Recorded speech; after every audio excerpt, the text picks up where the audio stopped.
teme-se a morte como o maior mal, sem saber se ela será o maior bem. Eu sou a Franciele, ou não sou mais, e este é o Hora da Coruja.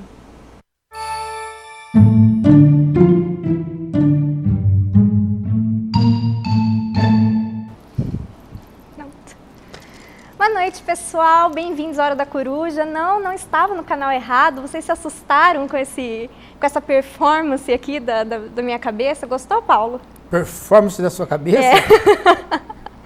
Essa performance assassina. Sabe que hoje nós vamos conversar sobre um tema muito especial, que é a morte, não é verdade? Hoje nós vamos conversar sobre a morte. Será que a morte visitará você logo depois do programa? Você pode receber um telefonema logo depois do programa. E isso pode ser um aviso da sua morte, não é assim? Talvez esse programa seja de morte. Talvez seja do quê? Talvez ele seja da sua morte. Ó, a nossa corujinha hoje veio toda especial aqui para o programa, ó, vestidinha já a caráter. Eu falei para ela que ia ser sobre morte, ela veio toda... De Halloween. De Halloween. E aí eu trouxe também uma cicuta pra gente tomar hoje no final do programa. Mas deixa pro final que eu quero fazer o programa antes, tá bom? Nossa, a cicuta tá geladinha. Eu botei na geladeira antes, né? Eu sempre que eu fiz cicuta, minha avó sempre fala pra gente tomar em temperatura ambiente. Mas como hoje tava muito calor, eu pus na geladeira. Essa é a que não mata, mas eu não sei Cicuta mata filose, meu filho. Então, eu não sei se seria o caso, só porque ela tá na geladeira, se ela vai matar a filose. Mas no final do programa a gente vê o que acontece, não é verdade? Vamos tomar essa cicuta hoje. Paulo, o tema da filosofia sempre foi a busca da origem da vida, né? É saber de onde a gente veio e é saber para onde a gente vai. Bem, você sabe que tem uma conversa que nem é lá muito útil. Não sei por que esse negócio virou uma coisa que todo mundo fala, não? Que a filosofia é uma preparação para a morte. Isso é uma bobagem muito grande. É o Montaigne que fala isso, né? Remete um pouco ao Platão, né? Mas não é a morte dos seres, das pessoas vivas. A filosofia não é preparação para a morte das pessoas vivas. A filosofia, nessa acepção, ela tem a ver com uma das coisas que ocorreria se a morte fosse a morte platônica. Porque se a morte fosse a morte platônica, nós ficaríamos o quê? Libertos da sensibilidade. Uma vez libertos da sensibilidade, nós não nos atrapalharíamos com as ilusões que para o Platão vêm de onde? Do sensível, do mundo sensível. Então, a filosofia seria uma preparação para a morte, porque seria uma fuga do sensível. Sendo uma fuga do sensível, ela seria nós estaríamos só com o puro intelecto. Então, o intelecto, só ele atuando, ele captaria as formas objetivas. Portanto, o mundo real, e não o mundo sensível, o mundo da aparência. É nesse sentido que a filosofia é uma preparação para a morte. Não tem nada a ver com a morte morrida dos seres vivos. É mais uma questão metafísica do que com uma... É uma questão metafísica. É uma questão metafísica, não é uma questão teológica ou religiosa. Religiosa ou sensível, digamos assim. Ou seja, na verdade, a filosofia é uma morte em vida, né? Nessa acepção platônica.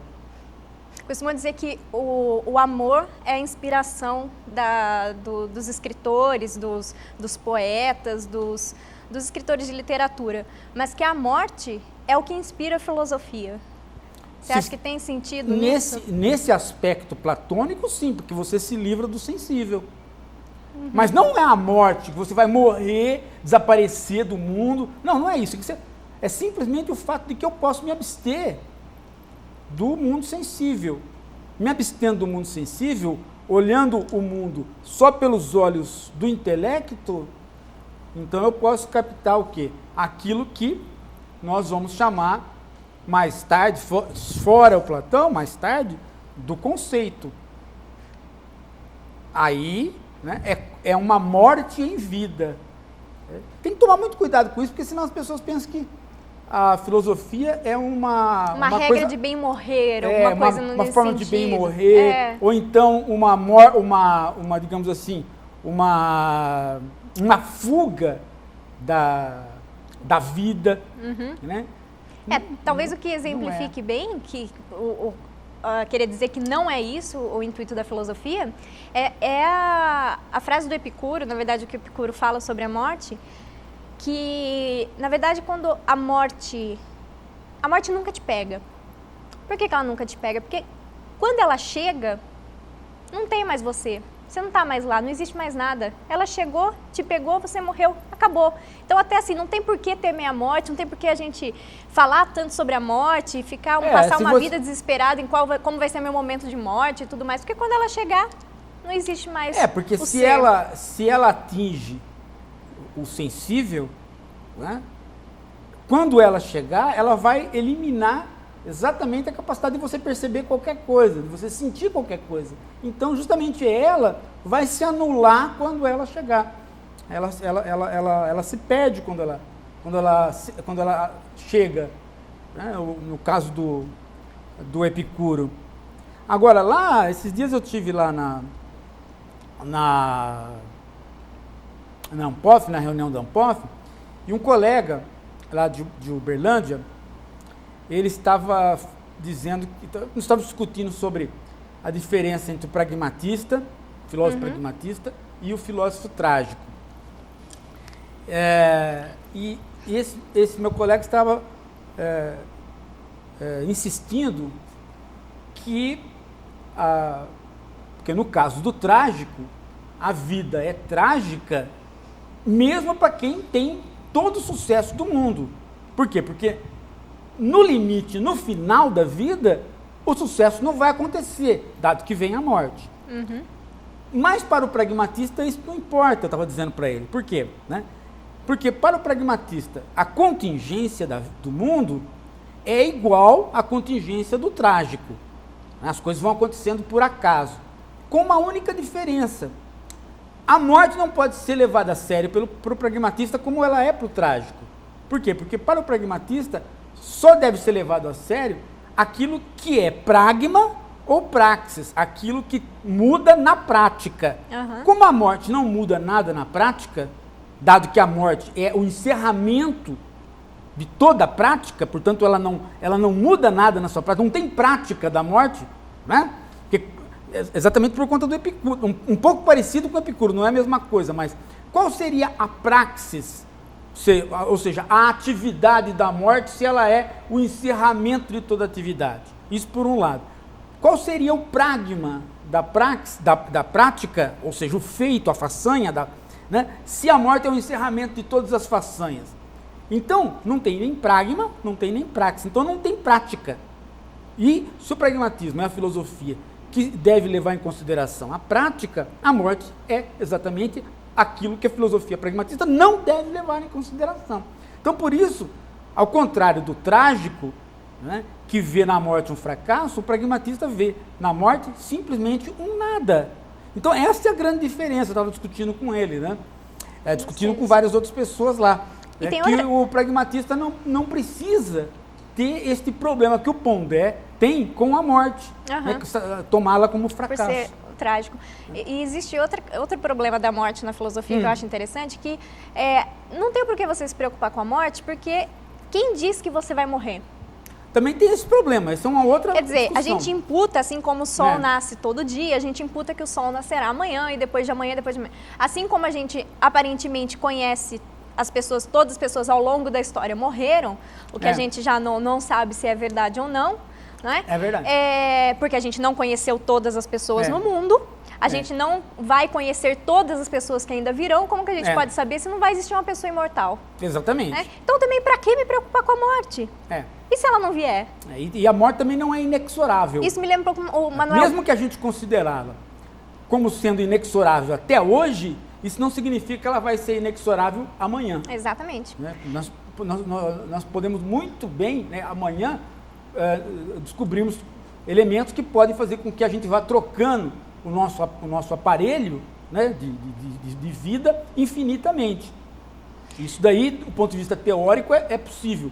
Do ponto de vista prático, também é quase já possível, se você, na imaginação, diz, se tudo é amputável e trocável, no limite eu vou poder trocar. Exatamente, e a gente não sabe tudo, o que vai vir né? das existências. Mas você não vai poder trocar aquilo que é introcável, que são as células, os neurônios e as sinapses, né? Mas eu posso ter um computador, programa de computador que faria isso. Que reproduza tudo isso. Eu posso né? virar um programa de computador, digamos assim. Meu corpo pode morrer, Exatamente. mas eu posso continuar funcionando como um programa de computador. Quer dizer, é totalmente possível que aconteça isso. Né? Ainda que você seja... Mas falando sobre sofrer com morte, eu lembro muito do Manuel Bandeira. Eu acho fantástico a vida dele, porque ele passa uma vida escrevendo sobre a morte, sofrendo, sabendo que ele vai morrer, porque ele foi muito doente desde que ele nasceu. É verdade. E ele vê a morte de todos os amigos. Ele morre lá pelos 80 e poucos anos já de... Então, quer dizer, para que se preocupar com a morte, né? É gozado que o Manuel Bandeira produz muito, né? Produz muito a partir da significação da morte. Sem dúvida. Depois de um certo tempo, ele esquece que ele é doente e ele muda. Né? As poesias começam a mudar de rumo porque ele não morre. Exatamente. Né? Mas é... E outro tema de... Não pode fazer... Outra coisa que a filosofia diz sobre morte é sobre o suicídio, né? É o que a gente tem muito a falar. Durkheim, por exemplo, falou sobre 3 tipos de suicídio que existem. Como que a filosofia vê o suicídio? Olha, você sabe que uma das filosofias onde o suicídio está posto como uma questão é o existencialismo do Sartre. Sim, no né? Sartre, sim. Porque, no caso do existencialismo do Sartre, tem uma questão que é daquela questão de você estar, como é que diria, como é que ele fala? Ele fala você está condenado à liberdade, né? E se você está condenado à liberdade, significa que você sempre pode optar. E se você sempre pode optar, numa situação extrema, onde você não tem a saída, né, ainda assim você pode optar por se eliminar, né, digamos assim, né? Então é uma questão para como é que eu diria? É uma questão para o existencialismo, essa questão do suicídio. Né? Agora, me parece às vezes que nesse ponto eu tenho um pouco de desconfiança, que às vezes a gente precisaria tomar um pouco a filosofia num sentido menos tradicional, digamos assim, menos platônico. Nós precisaríamos tomar a filosofia, fazer uma oscilar de vez em quando, quer dizer, ir ao Platão, mas sair dele. Né? Ir para filosofias que consideram uma importante a fisiologia, né? Porque muito do que nós fazemos na Terra, o Nietzsche dizia, né, que nós somos seres da Terra no sentido de que nós viemos do barro, né? No sentido bíblico, literal, né? O que significa vir do barro? Significa nós sermos sangue, carne, hormônios, e muito do que a gente pensa, gosta, faz, tem menos participação do nosso espírito do que a gente imagina quando a gente é muito agarrado ao platonismo. Digamos assim que muito do que a gente faz é hormonal, muito do que a gente faz é literalmente possível de ser alterado por química. E muitas das pessoas que se mataram por razões estritamente intelectuais, o percurso histórico delas não mostra isso. O percurso histórico delas mostra que elas se mataram por razões patológicas daquilo que a gente hoje chamaria de depressão. Exatamente. Que não tinha um que diagnóstico e que poderia ter sido tratado com remédio, por exemplo. Curável por paroxetina. Sei. Né? Esse constante embrincamento, né? Essa brincação entre o mundo do espírito e o mundo físico, nós precisaríamos levar mais em conta, principalmente hoje, né? Onde a gente tem um conhecimento razoável a respeito do que é você ser tratado quimicamente. Né? Mas você sabe que alguns filósofos ficaram contra o suicídio, são contra o suicídio, outros são a favor. O Sartre, por exemplo, não aceitaria o suicídio, mas o Heidegger não, né? Para ele, o suicídio é uma fuga da morte, é um jeito de você tentar fugir daquela morte que vai vir de causa natural ou de um acidente, que você não consegue lidar com o inesperado, assim, você não consegue saber como vai ser a minha morte, então você vai lá e se mata para acabar com esse sofrimento, com essa angústia, né? E a fuga da angústia é uma fuga ruim, né? Uma fuga ruim, na verdade, é a insuportabilidade, não da vida, mas da angústia. Da angústia, né? Exatamente. Da angústia. E o Voltaire tem uma frase bonita, assim, uma expressão bonita para falar sobre o suicídio, que ele fala assim, se você está numa casa, você não pode mais viver naquela casa, seja por qual motivo for, você vai embora daquela casa. Por que não, quando você não suporta mais a vida, você tirar a sua própria vida? Então, ele é a favor de você tirar a própria vida. Tem as situações extremas, né? Mas a gente precisaria sempre levar em consideração um outro lado dessa conversa, que é que vem justamente de um filósofo tido como pessimista, que é o Schopenhauer. O Schopenhauer diz a seguinte coisa, que quando você está muito doente e você está para morrer, basta que você tenha um alívio, por pequeno que seja, e você já começa a fazer planos para o futuro. Exatamente. Isso vindo da boca do Schopenhauer é significativo, porque é um filósofo pessimista. Isso significa que a ideia de projeto, de futuro, de viver, é muito forte em nós. Talvez seja a bonitinha esperança que está lá dentro da caixinha da Pandora, da caixa da Pandora. Você fala assim, a morte, você, no fundo você acredita que a morte vai vir, mas quando você está muito doente e de repente você tem uma leve melhora que seja, você fala assim, pô, pode ser que ela vai vir, mas não agora, então eu vou retomar minha vida, eu vou fazer novos planos. Tem a esperança, né? Tem gente que não entende a perspectiva trágica do Rosset, do Clément Rosset ou do Pondé, porque acha que as pessoas só podem viver como nós, digo nós, pragmatistas, hortianos, né? Eu, no caso, porque nós funcionamos na base da esperança. Né? Ainda que seja uma esperança diferente da esperança do marxismo ou de outras filosofias, porque é uma esperança que independe do conhecimento. Nós não precisamos conhecer para ter esperança. A esperança é aquele elemento da caixa do Pandora que cai sobre você, independente de você conhecer ou não, né? no pragmatismo. Então, nós então podemos viver porque temos esperança. Mas o trágico, como ele não tem esperança, ele deveria se matar. Isso é uma bobagem, isso é não entender o que o Pondé está falando, isso é não entender o que os trágicos estão falando. Porque isso é uma literal bobagem. Por quê? Porque o grande elemento da filosofia trágica, e aí nesse sentido ela se parece um pouco com o pragmatismo, mas por outros motivos, é a coragem. O filósofo trágico é essencialmente um corajoso porque ele vive todas as possibilidades sabendo que a última vai ser a derrota. O pragmatista vive todas as possibilidades sabendo que a última não vai ser nem vitória nem derrota, vai ser simplesmente o fim da prática. E, não tem uma vitória e uma derrota no final. Mas ambos, ou pelo problema de zerar a situação, nem vitória nem derrota, outro pela derrota, ambos exigem a coragem.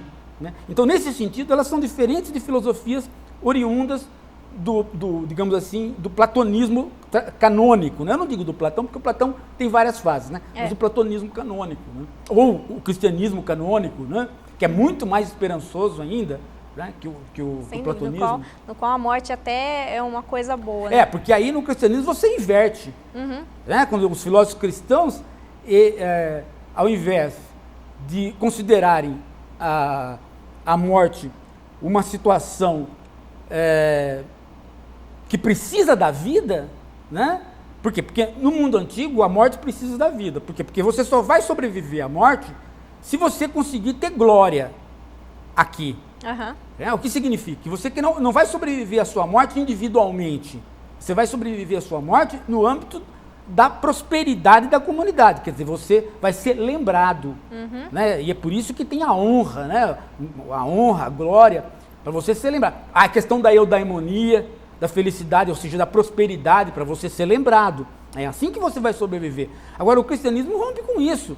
Ele fala, não, você não vai... Não é a questão da comunidade reconhecer você depois da morte. Não, é você mesmo, independente da comunidade, que vai sobreviver. Então, a morte passa a ser não um elemento da vida, mas ela passa a ser uma passagem para a vida real. Vou fazer um intervalinho, a gente volta a falar um pouco mais sobre a morte do cristianismo, que é bem legal. Um minutinho só.